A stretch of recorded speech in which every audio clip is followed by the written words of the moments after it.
Hello everyone, in this video I am going to show you how to stabilize Shaky video in CapCut apps. So super simple. You are just going to tap on your project and select your Shaky video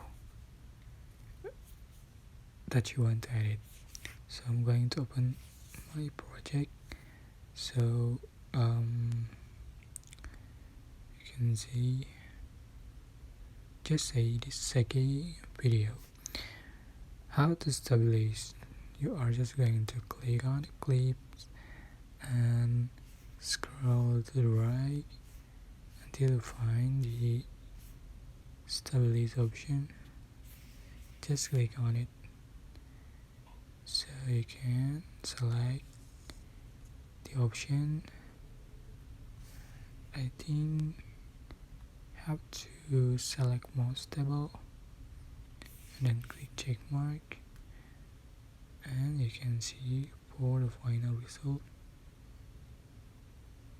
Yeah, I think it's better than before, and you can re-edit.